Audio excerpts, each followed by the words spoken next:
It's a funky guitar, and you're like, oh. Then there's a record scratch, and we go, okay, I get it. It's going to build. Probably drums are next. Yeah. That record scratch lets you know it's going to be cool. Yeah, you didn't see the flute coming, did you? Little jazz flute. You can see Austin Powers dancing to this, can't you? Austin Powers 4, Sonic the Hedgehog, solely on a new city. This is Sonic Weekly. Welcome to Sonic Weekly. It's the show. That's the song. It is very abrupt in Zencaster, but in the edit, it'll be like a smooth slope. I'm Grant, and with me is Bo. Teleportation, yeah. We're not alone. We've also got David. Whoa, that's right. We're never alone when we're together, but when we're not together, we're definitely alone. But, we get together once a week to stay away that loneliness and the eternal depression. But, sometimes we need somebody to come along and tell us, yeah, we should hang out more or less. I don't know. We've got a guest. That's what I'm saying. That's the point of this. Hello, I'm the guest. Whoa, yeah, that's... Well, I never know if I should introduce the guest or if I should throw it back to Grant and say, hey, who's that guest? Who are those dulcet tones? The best way to do it is to just sort of, not do it at all. Patrick Casey. What? Who? Patrick Casey. I'm sorry. Did you say the screenwriter of which movie? Violent Night. Whoa. Did you hear about Violent Night? Hey, stop stabbing me. Sonic the Hedgehog 1, Sonic the Hedgehog 2, the upcoming, perhaps, Sonic the Hedgehog 3. I mean, it is upcoming, yes, Sonic the Hedgehog 3. At some point. Unless, I don't know why it wouldn't. I mean, I guess if there's if there are directors and actors strike also, then it'll be delayed. Coming 2028. Sonic the Hedgehog possibly, 3. or maybe not, depending, because I feel like if the directors strike, then the strike's going to only last like one more day, and then it won't be delayed. Oh. Yeah. Happy strike. How are you doing on we're recording on what day of the strike? It's week 3? Yeah, I mean, actually, I think this is like week 4. I don't know. Time has lost all meaning to me, I'll tell you that much. Yeah. On Monday, it was like cold, and I'm like, is it going to be cold all weekend? It was Monday. That's when I said it. I'm adrift in time and space. It's like Slaughterhouse 5 type stuff happening in my head.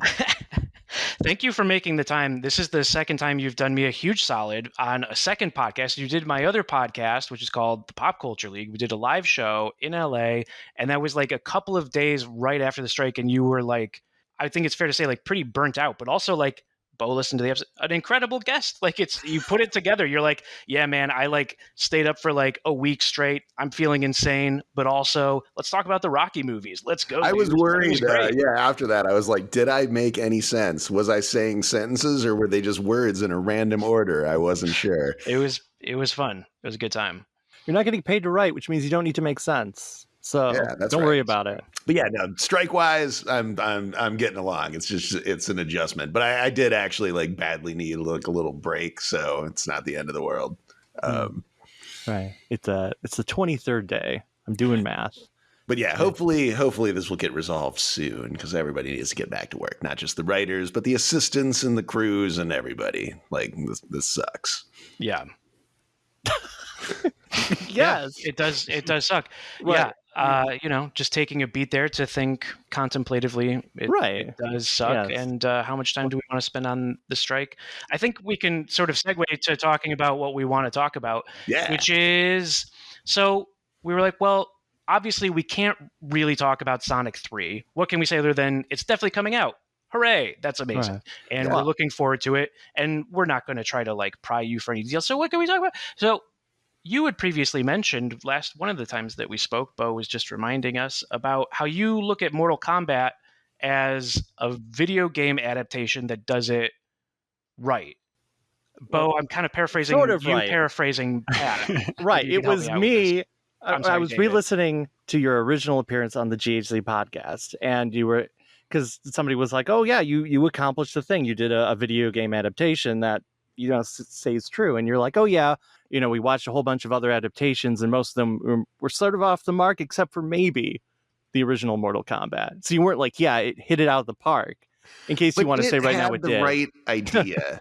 Yeah. For sure. I mean, the thing about it, yeah, because like the Mario Brothers movie, like it's kind of like it's not as bad as its reputation. Like the second half is pretty bad, but the first half is pretty fun actually. But it's the like Bob Hoskins original, the but live that's action Mario not Brothers what movie. anybody wanted from a Mario Brothers movie. It's like Mortal Kombat was the first video game adaptation to have any concept of what people wanted out of a video game adaptation. So I just rewatched it for the first time in forever. Like when I said that on the GHZ podcast, I hadn't watched that movie since, the late 90s probably. Like what it was in 95, right? 95, yeah. And then I probably watched it again a couple of years later on video, and then I don't think I'd seen it since then. But now I just watched it, so it's all fresh in my mind. I took a bunch of notes. Oh, I should get my notes open. That's professional. I'm big on taking notes when I watch movies now, actually. Like I'll outline movies while I watch them if I'm doing it for like research purposes. Oh, that's so can you watch a movie and just like enjoy it like a civilian, or do you just see work? Do you just see like, oh man, I see feel where like they I had enjoy movies more than a civilian. Like that's why that's why I'm a good screenwriter, is because I can get as into a movie as like a little kid gets, where they're just completely absorbed. I still experience that even as the old man that I am. I'm completely enraptured. I finally watched the final episode of Picard today, Picard season 3. Oh yeah. And I cried like 8 different times. You know? We just finished watching that like 3 days ago. So I feel you right there. Like when Data was like, my gut says I can do it. And I was like, oh my God, Data, I've been waiting for you to be human for my whole life. I fucking cried for Data. I love him. Anyway, so it's like watching Mortal Kombat again. Like, I still think it's pretty good. Like, it's kind of a stupid movie, and a lot of the stuff doesn't make any sense. And like half the dialogue, they're just saying random catchphrases that like don't logically connect to the lines before or after the ones where you said them. Sure. True. Yes. But it understood what people wanted from a video game adaptation, which was like, you want to see the characters, you want them to do their special moves. You want them to say their catchphrases. And that's it. That's really, and you want the imagery. Like, yeah. I was actually surprised because I also just busted out. I played Mortal Kombat 1 and Mortal Kombat 2 a little this afternoon. And first thing, my skills, I'm useless. I was getting my ass handed to me by the computer. Who's your main? Do you have a go-to character? I don't remember. I feel like I played as Scorpion most of the time back in the day, but I couldn't remember how to do anybody's moves today. So I was just getting my ass kicked in. I played as Johnny Cage. I played as Liu Kang. I played as Scorpion. I played as Sonya. And I would like win the first fight, and then just like the second fighter would just wreck me over and over again. We were just talking about this. Was Mortal Kombat your fighter of choice in the 90s? Street Fighter 2. That was more into Street Fighter. That was what I was saying too. Like to me, I had to have them in opposition. Like I considered Street Fighter to be the thinking man's fighting game, where you have to spend a lot of time to master a character, and you're going to go to the arcade and. I mean, I was playing Mortal Kombat too, but I felt like I got better at Street Fighter. Like I had characters in Street Fighter I was better at. I mean, to me, it was more like Street Fighter felt more like Nintendo, and Mortal Kombat was more Genesis. And in general, I favored the Genesis type feeling stuff. I was Sonic over Mario, etc. But like, part of me wanted to be Mortal Kombat over Street Fighter, but I just felt like Street Fighter controlled better and was more fun. The game was on every system, but I feel like the Sega ones got a little bit more attention because of like congressional hearings about the violence. Because the Sega one had blood and the Nintendo one didn't. That's right. Yeah, why would you play the one without blood? That's stupid. Right. Don't. Yeah. I mean, I still think on the first Mortal Kombat on the Sega Genesis, you had to put in a code. Yes, you did have to put in the blood to code. Unlock it? Right, yeah, it was a code. Otherwise, it'd be green. But if you did the code, which everyone knew, I don't remember it now, but at the time, it was hot information. Did the Nintendo one have green blood? It was just green in the Super Nintendo one, and that's funny. why kids wanted there just was no blood rather than. I mean, that's like a great movie hack too. If you want to make an ultra violent movie, but for it to be PG-13, you're like, and the monsters have their blood's green. Then you can do anything you want. So. Was it green? Now I'm wondering if it looked more like. The SNES censored version was green blood, but Okay, I it think was that just one of them green. was sweat also. Yeah, there was like a sweat mode. Yeah. Well, yeah, because that's what you want out of a very violent game. You just want people sweating It's really nonstop. hot in that arena. I mean, that would have made sense for like Shaq Fu. Because if you recall Shaq playing basketball, that guy sweated a lot. Right. Yeah, that's So true. is that the one you would choose instead of Street Fighter or Mortal Kombat? You're like, I want Shaq Fu. Of course. Good. Right. They had one where you were like dinosaurs, I think, that we had Primal an arcade Rage. system at one of my offices, and I used to play that one against my coworkers, and that was fun. But they all beat me at that too. Fighting games have never really been my thing. Yeah. I suck at them. Although, like, Injustice is pretty fun, and that one I'm always just trying to do the big special moves, like where you like punch a guy off the moon or whatever. Yeah, they're very cinematic, right? Like they're kind of fun to play for the story, the Injustice games. I would say the fighting game that I've enjoyed the most is Smash Brothers, and I've put a lot of time into it. But even so, I still get killed. I get my ass kicked constantly by like anybody I play. Like Well, ever. And Smash Brothers is fun too. I mean, I haven't really played that in years, but I used to play it, when we would have 4 people in the same place. Remember those days? Yeah. But it's not quite like a fighting game because it's 4 people instead of 2. It's a whole different experience. Were you ever a fan of the Sega specific fighting games? Like the one in the Genesis was Eternal Champions, and then the Saturn you got Virtua Fighter. Did you ever get into those, or were those like? I thought Virtua Fighter was the coolest shit I'd ever seen, but I never owned a Saturn. I only played it at like a friend's house, and I thought it was the coolest, or at the arcade. I just thought it was unbelievably cool. I was just saying the exact same thing before you came into these guys. I was like, I was of Street Fighter and Mortal Kombat. I was annoyingly both sides, like I am with Sonic and Mario. I genuinely just liked them both, and I liked them both then too.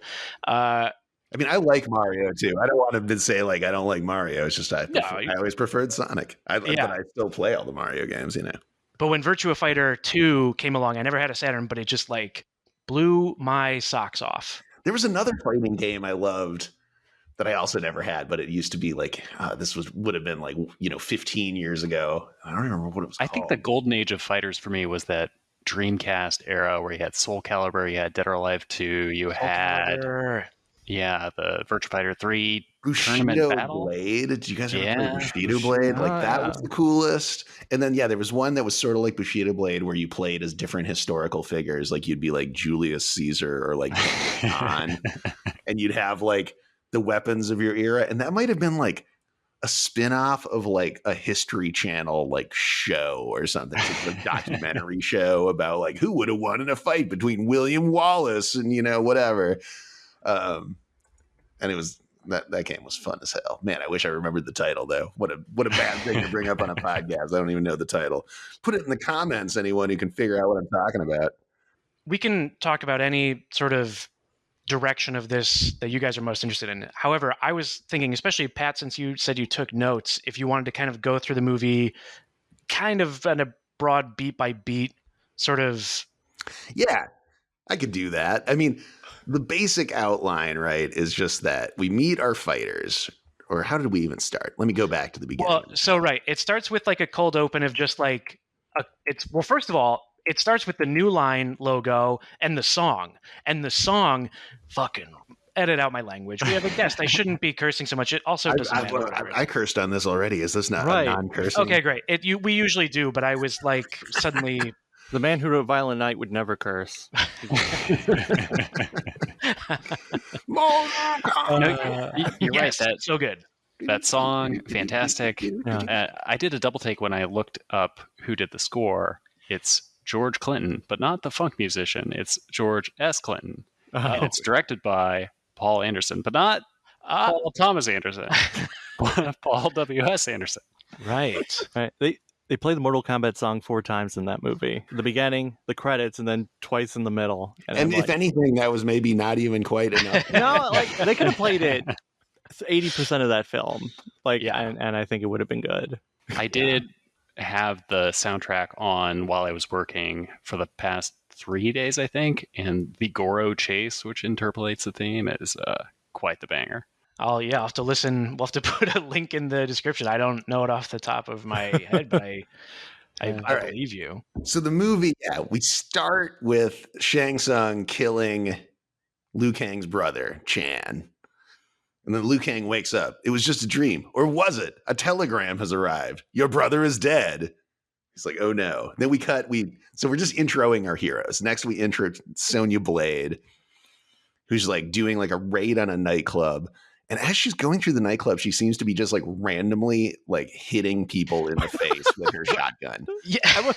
Just dancers in the club who are just there minding their own business, drinking a vodka, and she's just decking them. Right. For no She reason. goes out of her way too. Like there's no reason for her to be throwing elbows, but she's like, hitting people in the face with the butt of her shotgun. I mean, nobody cares. Even like a moment later when it's not, I don't think it's Kano yet. It's just thugs. They start shooting into the crowd and she shoots back. No one gets hit. Nobody and dodges. she's standing in front of a crowded dance floor, and this dude just sprays bullets at her with a machine gun. And not only does she not get hit, but the dancers behind her does not get hit. They're Her all partner blanks. in this, I hadn't even realized, was Jax, who like is a Mortal Kombat character, but here he still has his arms, and she's pretty dismissive of him too, because she's like, he's like, you got to trust me. And she's like, I trust one person on this planet, and you're talking to her. It's such a. I like that line though. It was when she said that line too that I was like trying to place the actress because she looked familiar, but I was not immediately recognized. I mean, where do I? Veronica Vaughn, from Billy Madison. Veronica Vaughn. Like she had those two huge movies, and I don't remember anything else she was ever in after that. Apparently, was she in Last Action Hero? That's what all the. Oh, right. Was she the daughter? She was Arnold's hot daughter. I think, because I was watching some behind the scenes video before we jumped into the call, and they're like, "Oh yeah, Brigitte Wilson from Last Action Hero." I guess that's all she had done at that point. And Paul Anderson was like, "Oh yeah, that's exactly what I wanted. Was her." I'm like, okay. What year was Billy Madison? I guess maybe right after that would have this? been. Is that like 96? Yeah, or maybe 98. Wait, I always forget. 95. Both were 95. Really? 95. Yeah, big year for Brigitte Wilson. Yeah. According to the IMDb trivia for this movie, which like something on being on IMDb trivia means that there's like a 60% chance it's true. But according to that trivia, Cameron Diaz was supposed to play Sonya and broke her wrist while training. And so I saw the same thing when I was doing my half-ass internet research. That might be true, but it also might not be true because based on my personal experience, a lot of the trivia I see about stuff I know for a fact is like, oh, this is not correct. Right. Well, I wonder, would that have been after The Mask? Of course, also I think it would have been right after the Mask. Right. So she would have been in a movie. The Mask was 94, I believe. That was Jim Carrey's big year of a billion mega hits at once. Right. The holy trinity of The Mask, Dumb and Dumber, and Ace Ventura. Yeah. Just real quick on Bridget Wilson. True or false? She's married to Pete Sampras. Got to be true. Yeah. Otherwise, it would be pretty random for you to ask that question if it wasn't true. Yeah, absolutely. The next one's going to be easy. True or false? She's married to Pat Sajak. True. False? Just believing it. Yeah, and it's kind of so at the cold open we see a fight that's kind of out of the games, even though it's not two playable characters from the games, but it's like a Mortal Kombat fight. And then we're meeting the characters. We meet Sonya, and Shang Tsung ends up being. We see him shape-shifting, right? Like he's giving her the tip on the boat or the tournament, or do I have that out of order? I don't remember when the first time we see. I think the Sonya scene. Like, do we see Kano talking to Shang Tsung or something? Yes, we do. Yeah. We see Kano and Shang Tsung talk. The shifting is when it's Johnny Cage, and he's pretending to be whoever the other guy is. Yeah, which is the next scene after. So he shoots that goon who has wildly fired his machine gun into the crowd. Doesn't hit anyone. But she shoots him, then gets up to him and is like, "Where's Kano?" And that's like the end of that scene. And we cut to Johnny Cage with his character intro of fighting a bunch of dudes in black suits, like a scene from The Matrix, a movie that wouldn't come out for several more years. Right. And then question: is The Matrix a ripoff of Mortal Kombat, the movie? Probably. But Johnny Cage, beats up all these stuntmen, but we don't know they're stuntmen yet until one of them is just standing there, and Johnny Cage is like, This is where you fall down. And the guy's like, oh, and then falls over. And that's how we learn it was just a movie. Oh. But it's Or a big just- scandal in the papers that Johnny Cage is a fake kung fu guy. Just an actor. And he's upset. He's very upset by it looks like one article from a fan magazine. Right. Is it like the National Enquirer, but they're pretending it's a real newspaper, but it's also, I guess, printed in Chinese, the exact same paper? Yeah. That's some good distribution. We see that paper again, like on the dock, right, in Chinese, and a few scenes later. But it's sort of like Johnny Cage is supposed to be Jean-Claude Van Damme, but I feel like no one ever thought Jean-Claude Van Damme was a real martial artist. Right? Right. He's a dancer. He's a guy who's really good at doing the splits. Right. But I could definitely see Jean-Claude Van Damme getting upset that people don't think he's a fighter. I mean, Steven Seagal is more the martial arts expert who's really a gigantic fraud, but but he can't do the splits. He can't really do much of anything. He's just a big fat guy who sucks. That's right, Steven Seagal. If you're listening to this podcast, you and me, any place, anytime.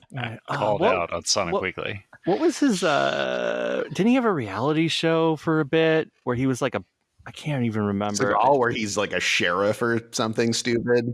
Wasn't that called The Biggest Loser? Boom! Boom! It's out of here. Right. It'll be unfortunate if he ends up being the voice of Shadow in Sonic 3, though. Seagal? Yeah. That will be awkward.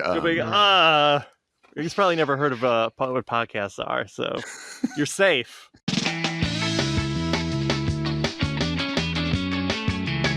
But yeah, then Johnny, like his sensei shows up, who's like a white guy, but it seemed like a cool character, and I wanted more of him. Actually, though, I'm like, who's this master? Wait, I forget what his name was. I failed to write it down. Master something. Right. Very brave. And he's like, but I know Boyd. you're legit, Johnny Cage, which convinces the audience that he is. But then, and he tells him, like, how you could convince everyone is to join this tournament. But it turns out he was Shang Tsung shape-shifting. But now that I think about it, why did Shang Tsung even want Johnny Cage in this tournament? I don't know. I have zero idea why he wants any of these people at the tournament. If he's trying to trick people to join, you think he'd pick like the worst fighters ever. Yeah, he should have picked Dan Steven from Seagal. Street Fighter. Remember Dan? Right. Yes. He should have picked the guy who stood there and didn't fall over. Like, he'd be perfect to be the patsy. But there is an old screenwriting rule, which is if it makes a cool scene, don't worry too much about what's going on. Makes sense. It's the rule of cool. So yeah, I can't really fault him for that Shang Tsung thing. It's the mid-90s. Everything has to be cool. It's a law.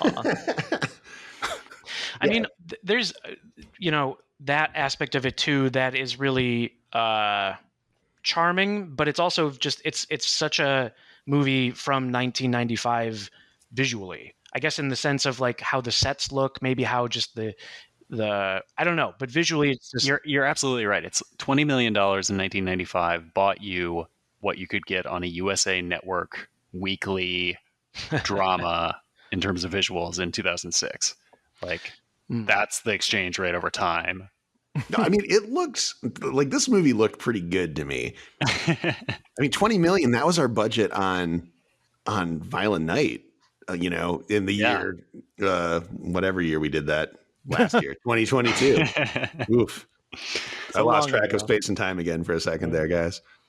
I mean, there's some good effects. Like, I think Goro still looks great. Yeah, Goro looks awesome. I was going to say this next scene after that Johnny Cage scene where we like see Liu Kang going to the Buddhist temple where he grew up. And it's like an awesome real location. And they have like 150 Buddhist monks and kids and stuff. And like it looks awesome. And you really feel like you're in a big movie. Like this is something that could have been in like a Spielberg movie, just like the location and like all these extras and stuff. I was like, wow.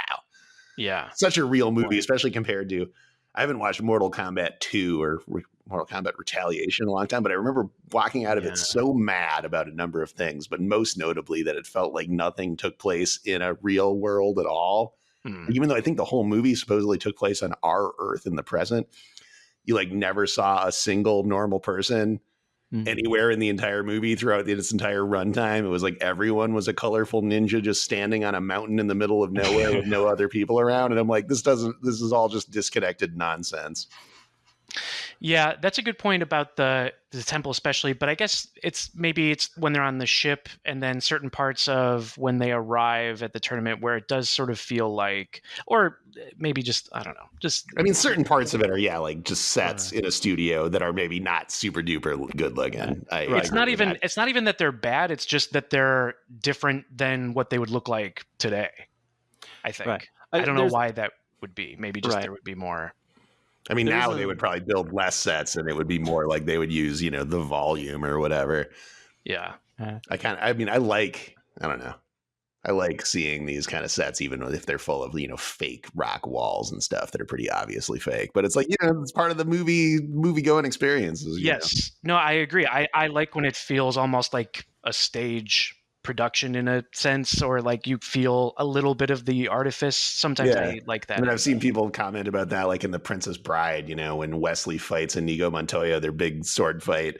But just like look at that set. It was like they were like, find me the fakest looking bricks available. No, faker, throwing these fake bricks at the prop guy, and they just bounce off him harmlessly because they weigh 1 ounce. They're just cardboard boxes.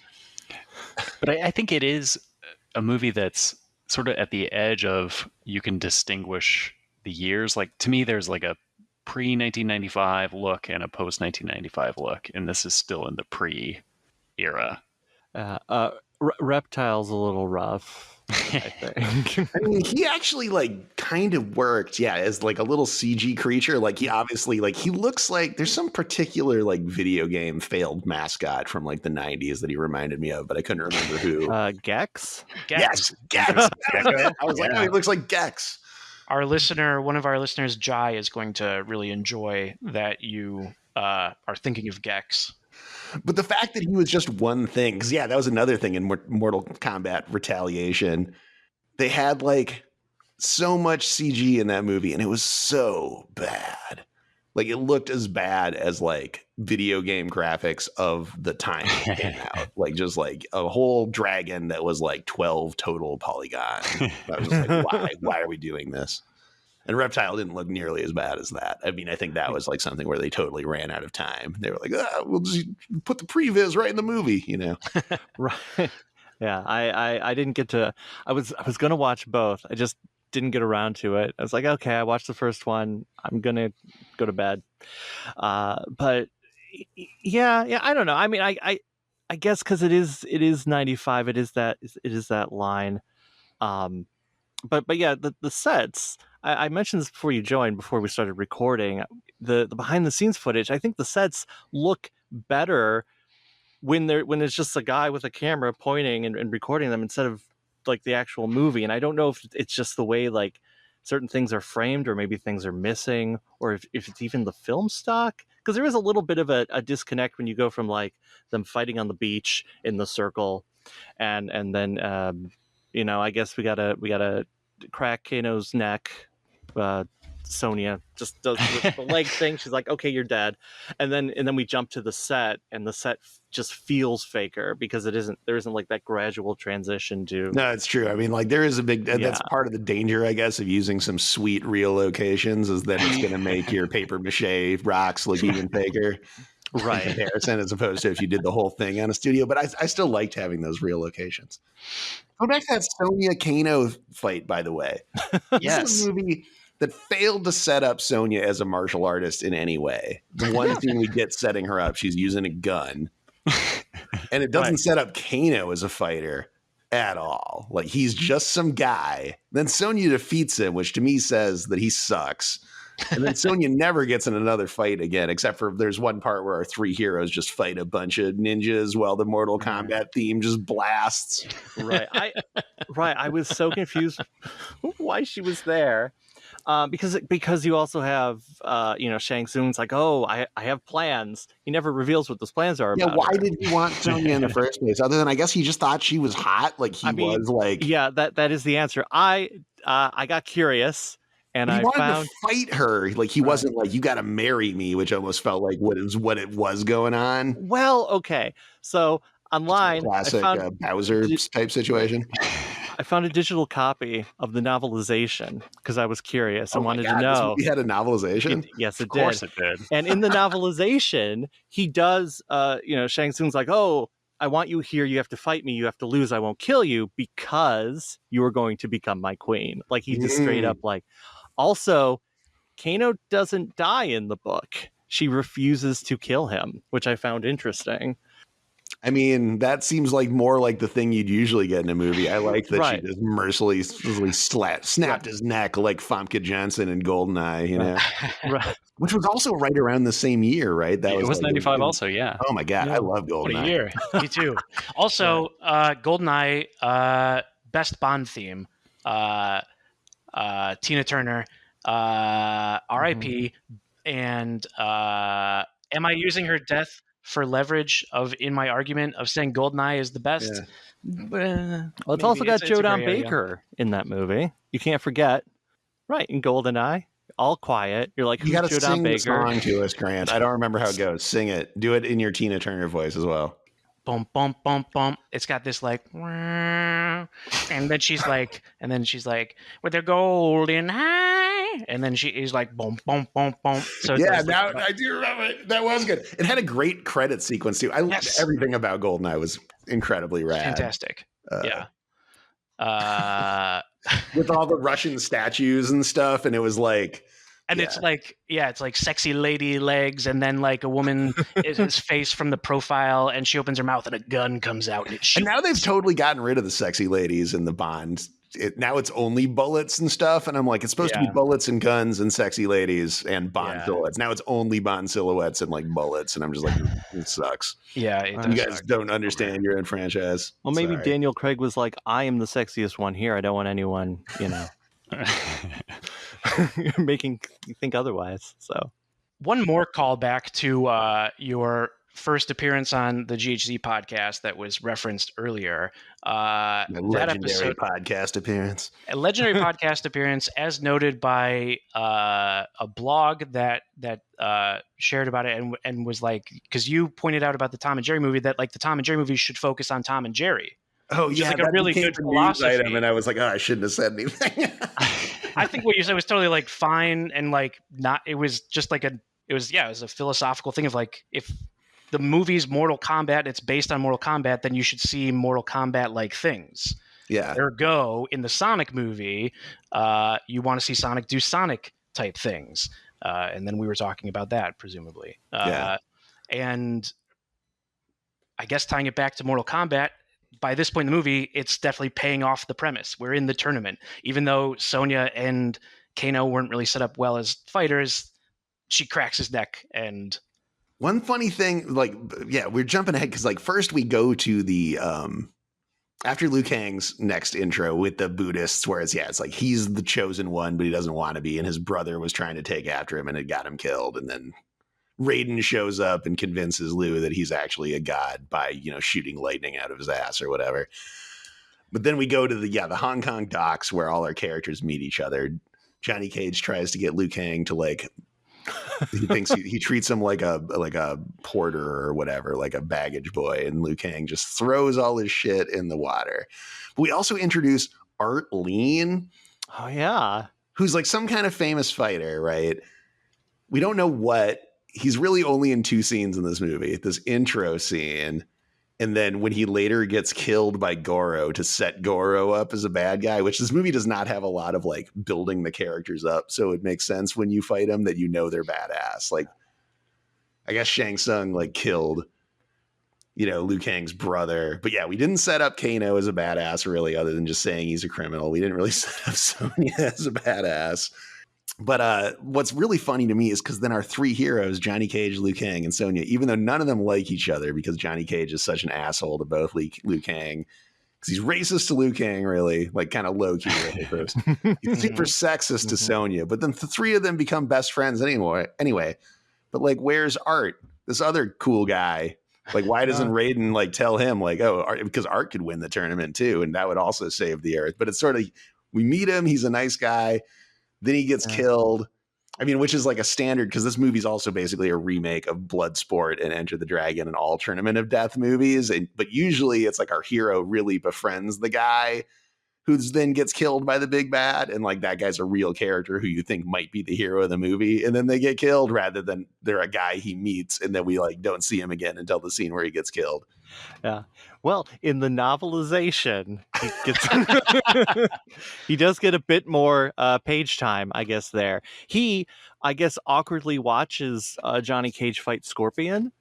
And How? In the movie, in the they're book, fighting they like in some sort of nether region. Yeah. Yeah. It's not even clear why Johnny Cage is suddenly walking in the woods. It just cuts to Johnny Cage. Act 2 and it's really the fighting tournament stuff. Yeah, it's like there's no setup for any fights.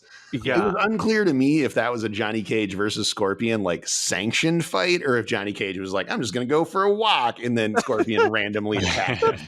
That's how I interpret it. Right. Yeah. That's another reason why I was like, I need to see what's going on in the book because I feel like something's missing. And there definitely is. Like there's supposed to be monks who say, hey, come over here and fight. And they awkwardly watch people die. Although really, okay, I was thinking like, a lot of, we get villains who die, but we, aside from, what's his name again? Art? What is Art? Aside from Art, yes. Art Lean. That's such a great name for like, yeah, I'm glad that. Why wasn't he a character from the games? But like when I was playing the games before too, I also played the Game Gear version. And in that, the fighters were Johnny Sonya, Liu Kang, Scorpion, Sub-Zero, and oh shit, who else? It was all the characters from the movie, basically, only them and nobody else in the Game Gear version, which I thought was like, yeah, this is good. Yeah. Like the number of characters they got in there, and the fact that they didn't make up a new character to be the hero, that's a good bit too. Unlike the new Mortal Kombat, where unless they were somebody really pushed for Art to be the only survivor. I want to see that version of the movie. Yeah, I do kind of want to like see this like spin-off now of just who is Art Lean. Who is Art Lean story? The Art Lean story. He's kind of like this. There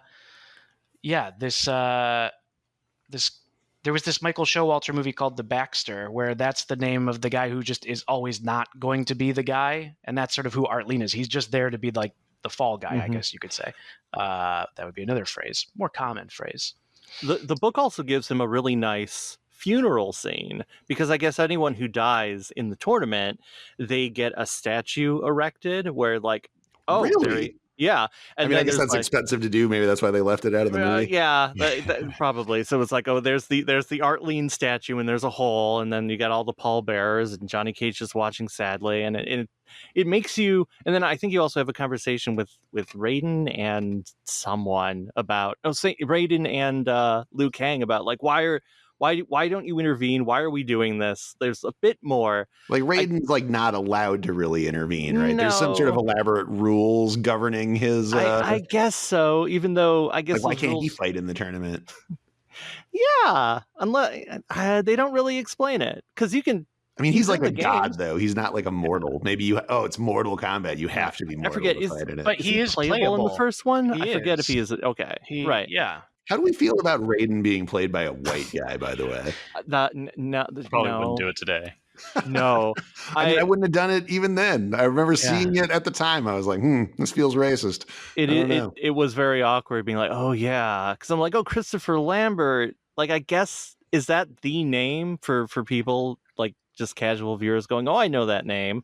Although, yeah, I mean, he was the biggest star in the movie. Yeah, I mean, I suppose. I guess it's the same thing. Like, oh, we go to see Superman because you got Marlon Brando, and I mean, when you're casting a movie, sometimes it's sort of like you need a big star. I mean, he wasn't that big a star, but you need like if they'd gotten a bigger star to play one of these other parts, if it was a big star as Johnny Cage, then maybe they would have just cast a Chinese guy as Raiden. Yeah, but they couldn't get a big star to be any of our three main dudes, so they were like, "Oh, Raiden, that's a star part. Who can we get? Who's the biggest star in the world? Who kids love?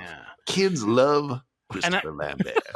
It's not a coincidence that his most famous role is Highlander, right? So they must be like, okay, this will pull in the Highlander fans. Yeah, which is There's fighting. There's lightning. There's a lot of connections there. Oh yeah.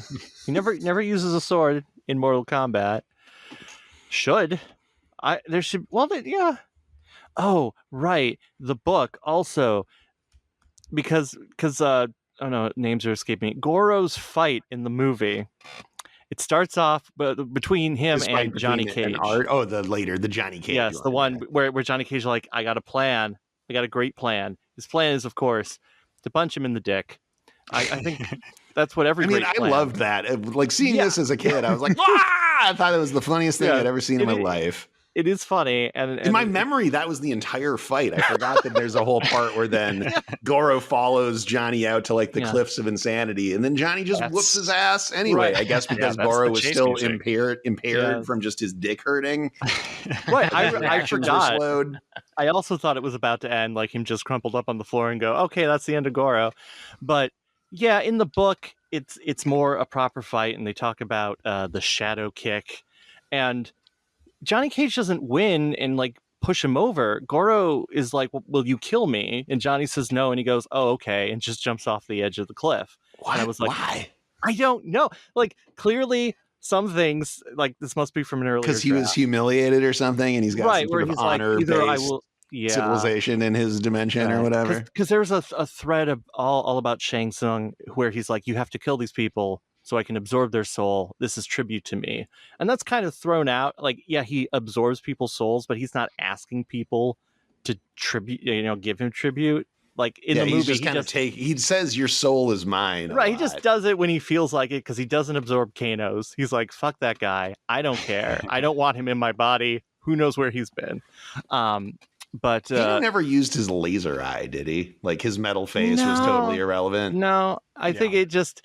If he's from the real world, I guess it is just a cool plate, and I mean, even in the real, like if I saw someone walking around with that, I'd be like, "Huh, that's unusual." I'm going to make a note of that.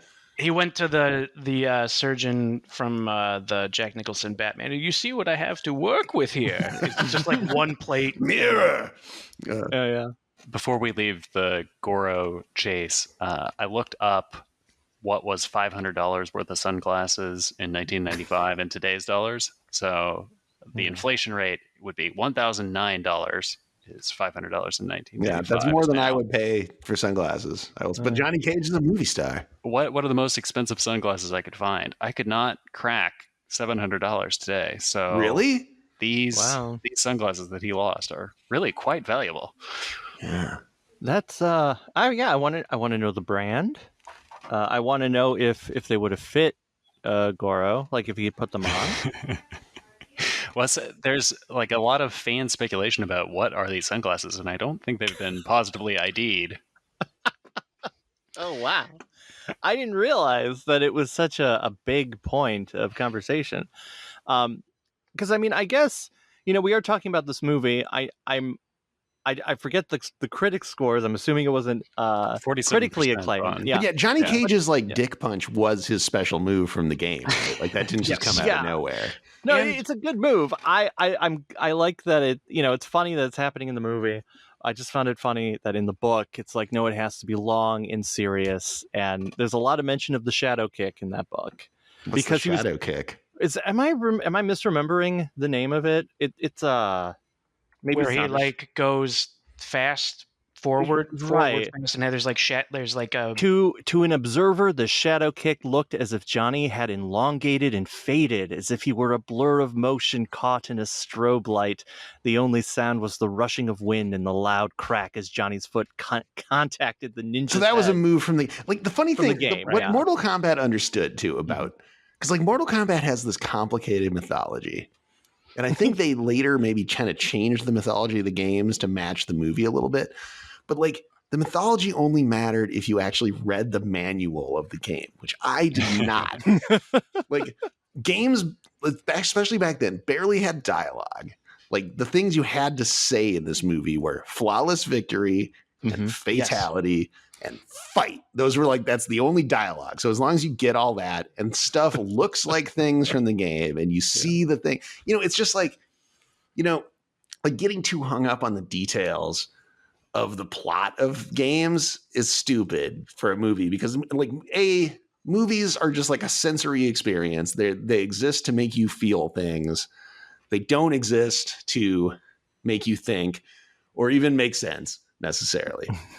As long as the audience is sort of having the experience they came for, like that's what you're doing. And that's what like this movie did so beautifully. It like made perfect sense to me as a guy who had never read the manual. I didn't understand the story of the games, but I had played the game. So I knew what I wanted to see. And when stuff from the game happened, I was like, yeah, that's the thing from the game. I mean, did you guys watch those pitch meeting videos? Yeah.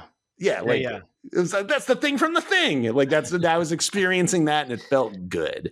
You know, I'm glad that you brought up also the. I was so honestly, I was thrilled, genuinely when he said flawless victory, and I knew it was. I was watching it with my wife Ashlyn.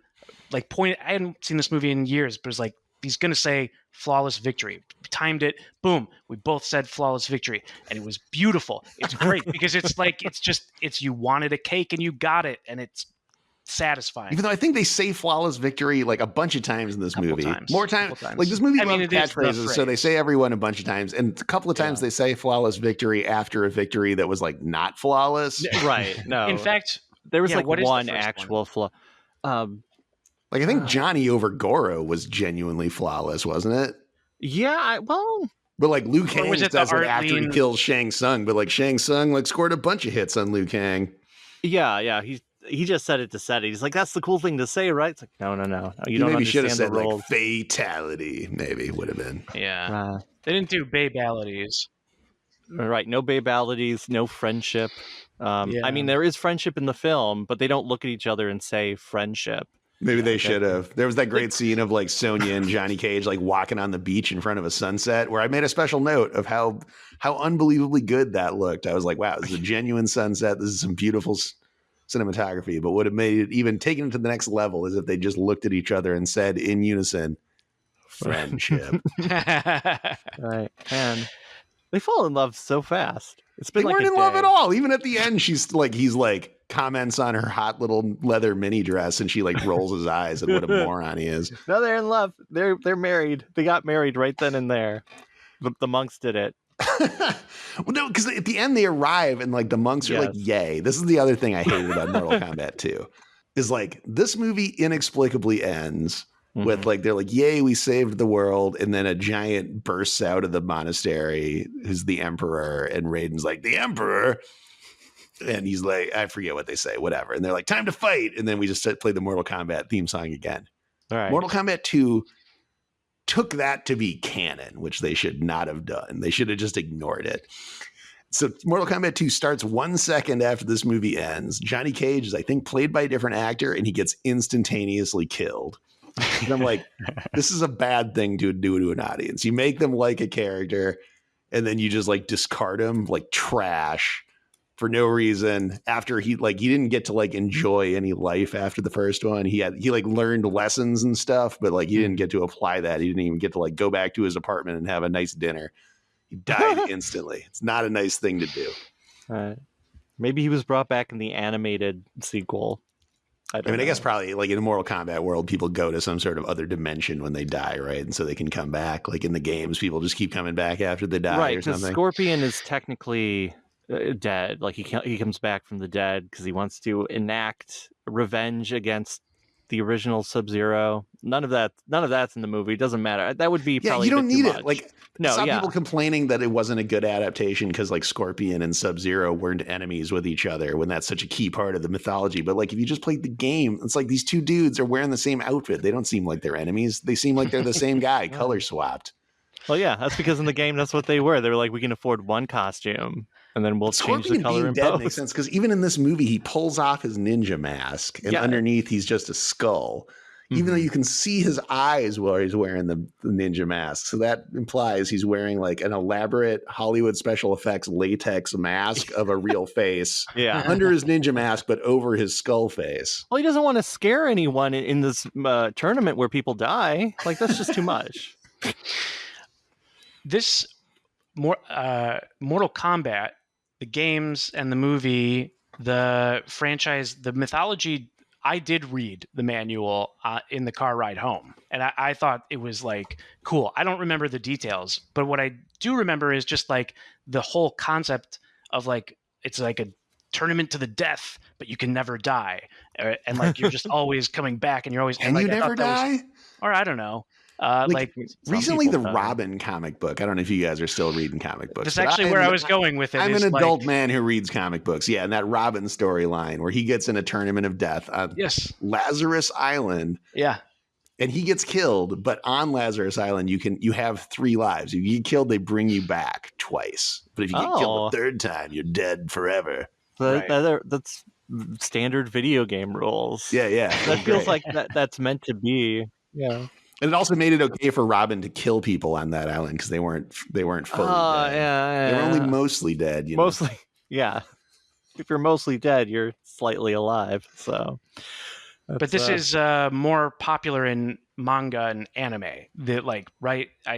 Me speaking ignorantly, that was what I read an article about that Robin comic that was like, oh, Robin is doing this thing that has been popular in shonen mangas for a long time, and Mortal Kombat also sort of did that as well. So it was kind of like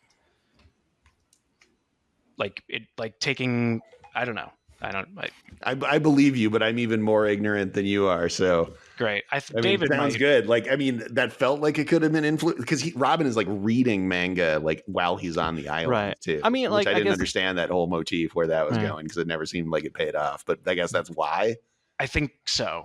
Because I guess like Dragon Ball would be a good example where like Goku dies a couple times, Gohan, like they all die at least once, and even the MacGuffin of you can only be brought back once from like with the set of Dragon Balls. Because in Dragon Ball, they're always trying. Everyone, once you get all the Dragon Balls, you always use your wish to bring back your dead friend or whatever. Right. Right. And then when they set up the rule, you can only bring back someone from the dead once. They're like, oh, but there's another set of Dragon Balls, so you can do it twice if you want. And at some point you lose the plot and it doesn't matter anymore. Everyone comes back to life. In the movie, death seems like it's permanent for sure, but in the video games, it's absolutely not. Right? Like you might rip out a guy's.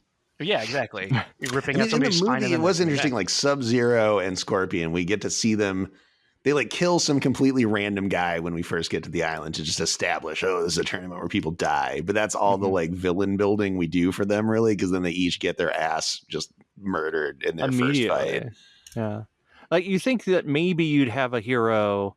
Aside from art, we all love art, but like if you establish, here's someone who's important. Like of the main 3, maybe one of them dies. Or they could have made Art feel like he was part of the main 4, and then you could have done that too. Yeah, I mean, Liu Kang killing Sub-Zero too was really he got like a clue from like Katana, right? Where it was like use the element that brings life, and it's like who could solve such a incredibly difficult riddle? And then even when he sees the like bucket of water, and then I think she says it to him again, use the element that brings life. He's like, wait. Water. Just really spelling it out. It's a lucky thing that bucket was there, I don't know how she knew that a monk would just show up, drop those off, and maybe head she out. Put the bucket there, actually. No, you see the monk, you see the face. Oh, do you? Katana never really fights. Like she's like there, and Liu Kang's like it's kind of like they have a romance, but also not really.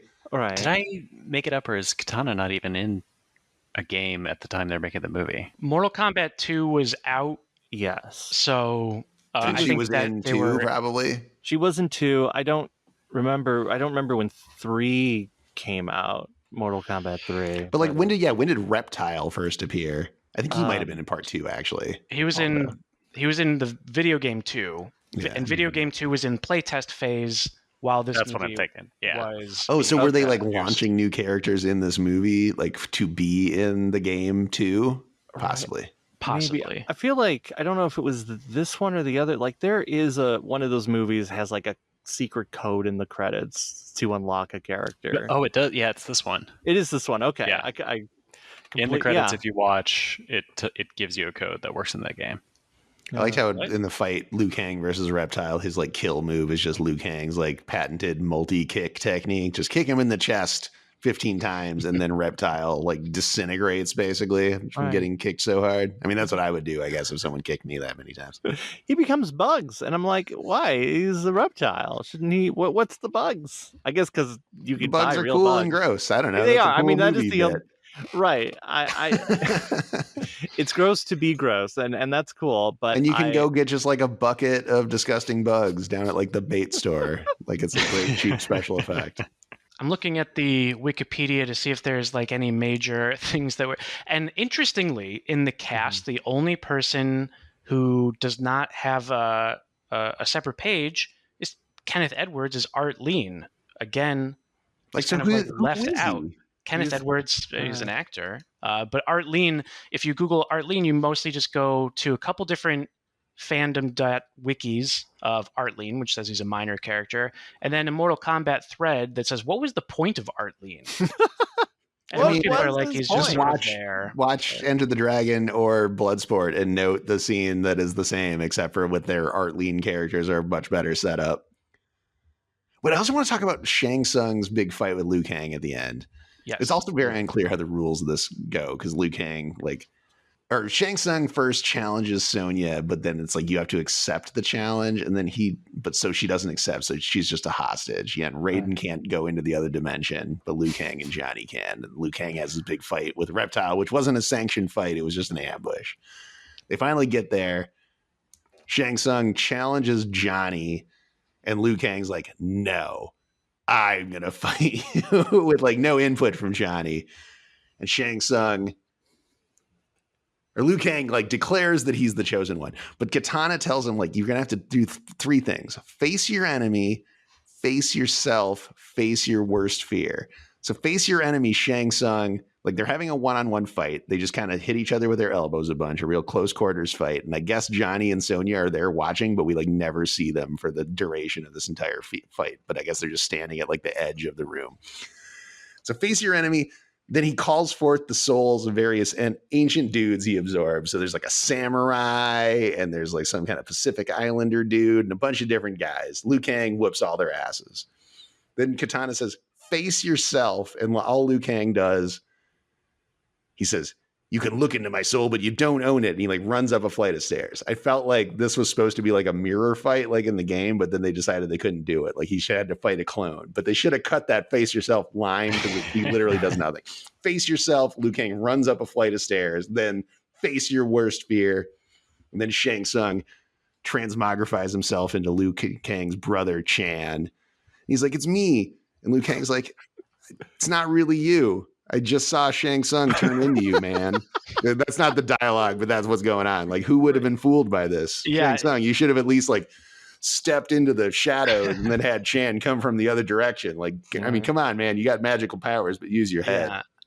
You're not Or fooling have him- anybody. Or have him be one of the spirits he calls upon. Like he might. Oh, he has to fight hesitate. Chan. That would have been good. Right. So you can say you can have him watch. Like, oh look, I called your brother. Now you have to fight him, or else you'll die. Do something. But I guess it's just too much effort. And then Liu Kang just kind of whoops Shang Tsung's ass and also says, like, all the souls you've lost your power over them. And I'm like, why? What happened? I don't know. They But all realized of he a was sudden, rude. Liu Kang's just very confident. He's like, it's over, dude. Give it up. And then he punches him onto the floor of spikes. And it's like, I guess it was over. He just whooped his ass. Because we hadn't really seen, like, Shang Tsung. We had nothing to indicate he's actually good at Kung Fu, really. He's just good at yelling and saying, I eat your soul or whatever. Your soul is mine. Right. Flawless victory. And then once he's dead, then yeah, Katana and Sonya and Johnny are just like, good job. They like kind of just jump out of the shadows. Like they were literally just standing there through this entire fight. Just doing nothing. Even when Liu Kang was getting attacked by 15 warriors from ancient times, it seems like that would have been the time for those guys to jump in and lend a hand, just do something. Just spitballing here. They only had $20 million. It's like, I won't step out of the shadows for less than 25 million. I'm sorry. That's what, because Johnny Cage, I don't know where I'm going with this bit. He's a movie star. He's a movie star, right? He's Played by the guy who I've only ever seen. He was in the Kevin Costner Wyatt Earp movie as Morgan Earp, the part that Bill Paxton played in Tombstone. They could not have found a man with less charisma to play Johnny Cash. Johnny Cash. Johnny He does feel like a guy from. He feels Right. like he's from TV. Why didn't they just get Jean-Claude Van Damme? I know. I think guess, they did, and he was like, He's "This right. is how much I cost," and they were like, "Oh, never mind." Right. I mean, I guess he was in Street Fighter, the movie. Maybe there's something like you're not allowed to be in more than one fighting game movie. I mean, Street Fighter adaptation. was, what year was that? The Street Fighter movie? I don't remember. Around the same era, it was. Oh, that was 94. Wow. Yeah, so he didn't want to do Mortal Kombat right after. But I also bet he got paid. Oh yeah, yeah. It feels like there was more money involved. Right. Also, what's his Raul name? Julia. Yes, his last. That was his final film, right? Yeah, that's his legacy. He was Gomez, and then he was angry. I can't think of the names. In 2005, here's a movie called Sub-Zero, not connected, unrelated. Played a character Johnny named Cage was? Yeah, Solomon Davis. Yeah. Right. There's been a few Mortal Kombat, extended media. There was an animated series. But Robin Shou was really good yeah. as Liu Kang, though. Like he has big movie star energy. As Liu Kang, he was great. Liu Kang is like he's easy to like root for. It's funny because in the game I feel like he was a character that you've got Raiden, you've got Sub-Zero, and you've got flashier characters. He's just a dude with no shirt on. Yeah, he's just a guy. Like, I mean, playing the game, I didn't know who was the hero and who was the villain, other than obviously Goro was a villain. Right. But like, if you would have been like, "Hey, Pat, who's the hero of this movie?" I would have been like, "I don't know." Like Johnny Cage, because he wears sunglasses and seems like a jackass. He wouldn't have been my first choice either. But I was never like, Liu Kang. This is the hero of this franchise. So it was cool that they did it, and they had an Asian guy as like the hero of like a big movie. Like there were not a lot of people doing that at that time, certainly. Yeah. I think, if I feel like, would you be tempted to want to put Sub-Zero and Scorpion more forward? We were kind of talking about this a little bit earlier, but like if you're just sort of like looking at the game, the franchise, and like it's like, well, obviously these are the characters that everyone wants to play as, is the ninjas who are just palette swaps, so we should probably involve them front and center. And even in the most recent one they don't do that, because they kind of got a lot, like wasn't the new one was kind of a lot about their backstory and stuff of like the Scorpion versus, and like was one of them, like was Scorpion kind of good and Sub-Zero was evil? I don't even quite remember. I don't 100% remember. That all sounds right. They were definitely more involved in the more recent one, but they're still not the main characters, right? It wasn't the main like playing those original games, though, how like our heroes were, like Liu Kang was kind of in his costume, but like Sonya never really wore, like she was like in like sort of a green aerobics outfit right in the game, and in the movie she doesn't even wear green really. Yeah. And like Johnny Cage is not wearing a shirt in the movie. I feel like he never takes his shirt off. Like, it's not like they couldn't afford to get no shirt, but maybe the dude was just like, wasn't feeling quite ripped enough. I don't know. Actors. He's very embarrassed of his nipples, I think. It was Mortal, and there was combat. There was. Yeah, and I mean that's the movie Mortal Kombat. But yeah, it had the special moves, it had the characters, it had the catchphrases, it had the music. So it really delivered. Like, and I think it made a lot of money, right? It did. This was what I was going to say is like, why were there not a ton of video game adaptations after this? Like, this made $120 million. Yeah, on a $20 million budget. That's huge. Yeah. Right. Yeah. They certainly did sequels and spin-offs and stuff, but I feel like they should have been greenlighting, like getting their hand on whatever. Well, they were trying to make a Sonic movie around the same time. Yeah. Yep. Yeah, they didn't have the special sauce. They hadn't found us yet. Yeah, actually looking at this. This movie, this was 95. There wasn't a video game adaptation, a different one that was not a Mortal Kombat sequel. Yeah, and the sequel was bad and killed this franchise. But there was like Wing Commander in 99, which I feel like was basically straight to video. And Tomb Raider was 2001. Yeah. Nobody... Right. I guess maybe everyone was so scared after Street Fighter had bombed. And I think it's probably Mario and Double Dragon had all not done well. I forgot that Double Dragon had a movie. I was like, did it, or did I dream that? No, I've still never seen that movie, but I would like to. Now that I'm reminded it existed, I'm going to look for it. Now that I'm on strike, I'm catching up on a lot of stuff. That's why I finally watched Picard. This movie also, this is the big launching point of Paul W.S. Anderson mentioned earlier, but like he directs the Resident Evil franchise. Which was 2002, which then that went on I went to a test screening for that. I went to one of those test screenings where you like fill out the card. Oh, really? And that was a movie where I was like, why is this about like a superwoman instead of just a couple of cops coupling into this? I gave it bad marks. I didn't like it. But it turns out I was wrong because then those movies made like billions of dollars. Yeah. Well, Did they take the note? They did not take my note because they continued to just make it about Mila Jovovich, who was like a super person.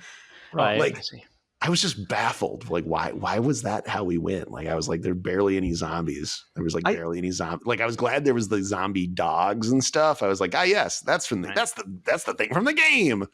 But I wanted more of that. Yeah. I'm trying to remember because there was an earlier script written by George A. Romero that was more like close to it. I don't know. I'm trying. I think. Can I shout out another podcast at this moment? Yeah. So my writing partner, Josh Miller, he's the co-writer of the Sonic the Hedgehog movie and Violent Night. I'm not familiar. And they've got this podcast, The Best Movies Never Made, where every episode they go into a never made movie, and they have an episode about the George Romero version of Resident Evil. And it's where they get into the script, and it's very interesting. And I feel like the George Romero version would have been really good. But I mean, again, the Paul W.S. Anderson version spawned a billion sequels and made a ton of money. So I'm sure the studio is not regretting it. They were like, we really screwed up. Now we have so much money, we don't know what to do. The only thing we can't do is give it to the writers, though. No, writers don't get paid with money, right? They get paid with they get paid with cutlery. Opportunity. Oh yeah, that's what I meant. They definitely don't get paid with attention or press or anything. That's for sure. Unless you want to break some shadow news, I don't think. Every time I go on a podcast, that's my number one goal. Though. Like I got to do this without breaking any news. I don't want to see news items about. Right now. Sonic writer Pat Casey says this. Paramount mad that he said it. I wonder how it will. So, are you familiar with? And David's about to, I think, help give us the context of it. Of the the 90s Sonic movie. I don't know how much you know about what it was meant to be. What it I'm interested in this. Lay it on me. Right. Okay. All right. In part 4. Right. Okay. I'm trying to remember the name of the studio now. They were the same people responsible for the reboot of. Oh no! Now I forget the name of the show. Not the Twilight Zone. The other one. The Outer Limits. Yeah. Remember they brought it back in the 90s. The Outer Limits and syndicated TV. The same production company was going to make the Sonic movie. And there were a couple different drafts. I don't think they had any idea what they were going to do. But yeah, so after Sega said, no, please don't make that one, they came together and wrote another treatment for something called Wonders of the World. And the idea was that it was going to be Sonic the Hedgehog as a video game character. And there's a kid who's part of a divorced family. It's like, oh yeah, divorce, great. I'm 90s. Sad. I'm going to play my Sega Saturn and play Sonic Extreme, a game that's not out yet and was eventually canceled. But who should jump out of this video game screen? Why, it's Sonic the Hedgehog. And now he's my best friend. And we're going to hang out. But Robotnik followed him, and Robotnik wants to take over the real world and is brainwashing people, or he wants to brainwash people, sort of like the Mighty Morphin Power Ranger movie. But I think it was kids instead of adults. I forget exactly. Which Power Rangers movie was that? The 95 First one. 1995 one, yeah. Okay.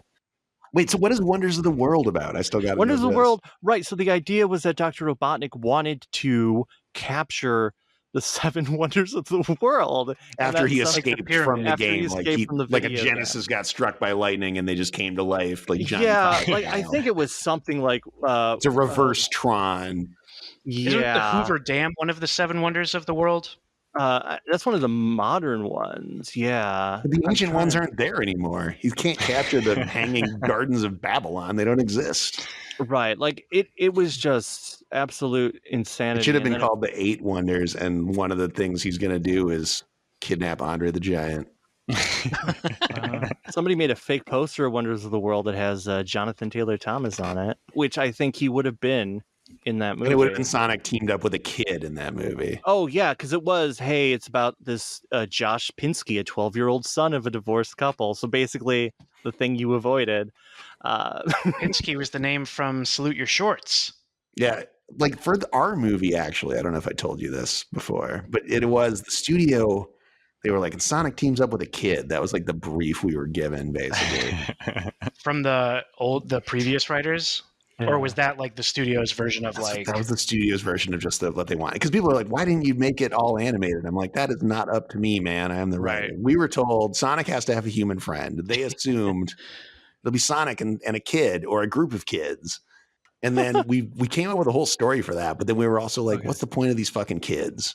We showed it to Tim Miller, director of Deadpool, and he's like, I hate these kids. What's the point? And we were like, yeah, you're right. They suck. Sonic's a kid. Sonic's the kid, yeah. And I feel like I had the idea in the middle of the night. I came in the next morning and told Jeff and Josh, I was like, what if our hero's like a lazy small town cop? And they were like, yeah. And then we did the whole movie that way. And then the studio's big note is like, what if this cop is more aspirational and less lazy? And we were like, okay, whatever. So now he dreams of being a big time cop. But the original idea was that he's a small town cop. People are like, you should do more with your life. And he's like, why? Why should I? And he just goes around driving drunk people home and like, shooing skaters away from the library, but like not really. And he'll be like, let me borrow that board for a second, and then tries a kickflip and falls down or whatever. Like that's more what he was like. Wonders of the World. Robotnik opens up a theme park, and he's using a virtual reality ride, turning children into badniks called Kinderbots. Clever. And he wants to program the thing he built, the XRI, to turn the world's natural landmarks such as Mount Everest and the Amazon rainforest into digital replicas so he can make virtual reality experiences and profit off of people wanting to see them. Oh man, he was the original NFT grifter. Right. It ended with them going, and also like Sonic is like he can't survive in the real world for too long. It's like it's too real. It's supposed to end with him going back into the game. They fight Robotnik. The kid is there. And then at the end... Does the kid go into the game with him? I think so. The climax is Josh rescues Sonic and the duo battle Dr. Eggman before Josh activates the XRI and causes himself, Sonic... I don't know why this is Eggman. It was Robotnik at the time. And the Badniks to enter Sonic Extreme. Oh, hey, when you were writing the Sonic movie and you called him Robotnik, I'm curious, did Sega, did anyone ever say don't write Robotnik? Because I heard an interview with the previous writers from like before where they were like, the what? Van and Evan? Yes, it was an interview with Van, and he was like, I was given specific instructions not to use the word Robotnik anywhere in the script. I read, so Van and Evan, I know those guys, but only a little bit. But yeah, they like flew them out to Japan and put them through some sort of Sonic University and gave them lots of instructions. But I think when we got hired, because they'd already spent all this money in Van and Evan, for us, they did literally nothing. They sent us like a 3-page PDF of like, this is Sonic. He's a hedgehog. And they were like, all right, go write a movie, guys. And then we had very little in the way of instructions. And we were just like, Eggman doesn't seem like, that's not a name. His name will be Dr. Robotnik, and Sonic will call him Eggman at some point. Like we just decided that. We didn't even decide it. We just assumed it. We were like, this is just what we're going to do. And then no one ever told us not to do it. Okay. Did anybody ever tell you that you were right? That was established in Sonic Adventure, that was the canon? No, I mean, no one, we got very little feedback on all of that. All the notes we ever got from Sega were really mostly about the rules around the Chaos Emeralds. We were like, okay, whatever you want, man. And then David, how are you not teaching at Sega Sonic University? I don't know. I feel like they should give you a tenured professorship. Yeah, I'm still a little mad once I found out that they went to Japan, and I was like, why did I not go to Japan? Right, you could have met everyone. The movie. You would think. All right, you did. Yours is the one that came out, not all the other ones, not the original one by Trilogy Entertainment. That's what they were called. You definitely weren't involved with the Ken Penders version. No, I was not. So you're saying you didn't work on Sonic Armageddon, the movie that was going to end with Mobius exploding, or maybe started with that? It's not entirely Who's sure. to say? But Sonic was an alien in that pitch. Yeah. But Sonic also was a video game. It doesn't matter. It didn't happen. Nothing ever happened. Yours happened. Yeah. We made 2 of them already, and the third one is gonna happen now too. Right. Well, because I remember when it was like, oh hey, we're announcing it, back when it was still at Sony. I was like, I don't think this is ever going to happen, because I've been through this ride before as a child. I think the reason we got hired is because Sony also didn't think it was going to happen. So they were like, who cares? We hire these idiots. It doesn't matter. They'll work for cheap. That's how we got the job, baby. Teleportation? Oh yeah. That was our conversation with Hollywood screenwriter Pat Casey. Tell us what you thought about it. sonicweeklypodcast@gmail.com. If you write to us, something good might happen. You can listen to this episode again, or you could just subscribe to the show, and you'll get the next one in about 7 days. We'll be coming at you again with another episode next week. Until then, keep driving that sweet 80s car or whatever we do to this music.